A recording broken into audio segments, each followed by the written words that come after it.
हम आपसे बात करने आए हैं एकादशी को लेकर, जो 8 या 7 या 6 सब लोग कंफ्यूज हैं कब मनाई जा रही है मोहिनी एकादशी।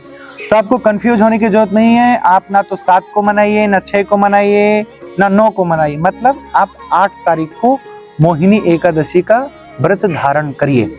क्यों? क्योंकि उदय तिथि के अनुसार जो एकादशी होती है वही सर्वप्रिय एकादशी होती है, वही पूर्ण फल प्रदान करने वाली एकादशी होती है। इसलिए आप 2 मिनट इस वीडियो पर टिक करके अगर अच्छे से आप इस वीडियो को देख लोगे तो आपको समझ में आ जाएगा इस एकादशी में हम ऐसे किस भाव से भगवान का पूजन करें, कैसे भगवान श्री कृष्ण की कृपा प्राप्त होगी, कैसे इस मंत्र जाप करना है कौन सा, और कैसे इसका पूर्ण करना है व्रत को, और पूर्ण करने का व्रत का जो मुहूर्त समय है वो क्या है। तो आप जानने के लिए 2 मिनट। 7 तारीख को ही तुलसी तोड़ लीजिए। उसके बाद में 7 तारीख को रात्रि में 12 बजे के बाद आप संकल्प ले लीजिए एकादशी का व्रत रखने मात्र से, और आप 7 तारीख को बेड पर ना सोकर जमीन पर सोएं।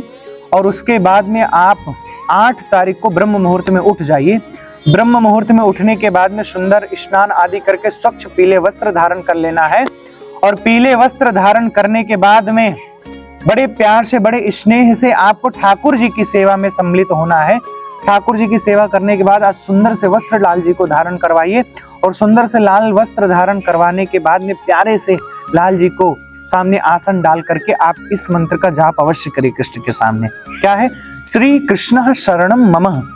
इस मंत्र का आप ठाकुर जी के सामने जाप करिए अत्यधिक ज्यादा, और केसर और चंदन इसको मिक्स करने के बाद, थोड़ा कपूर मिक्स करने के बाद चरणों में अवश्य चढ़ाएं ठाकुर जी के।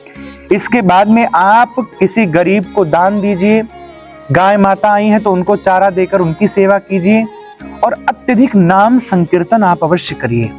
जितना हो सके उतनी कथा करिए। और आपको किन चीजों से बचना है वो भी आप सुन लीजिए। आपको चुगली करने से बचना है, आपको चुगली सुनने से बचना है, आपको किसी भी प्रकार के प्रपंच में नहीं पड़ना है इस मोहिनी एकादशी। क्योंकि आप नाम से पता लगा सकते हो जो लोग आपको देखना भी पसंद नहीं करते ना, वो भी इस मोहिनी एकादशी के व्रत के बाद देखना शुरू कर देंगे, आपको लाइक करना शुरू कर देंगे, आपको अपने जीवन में लाना प्रारंभ कर देंगे, आपका सम्मान करना प्रारंभ कर देंगे इस मोहिनी एकादशी का व्रत रखने मात्र से।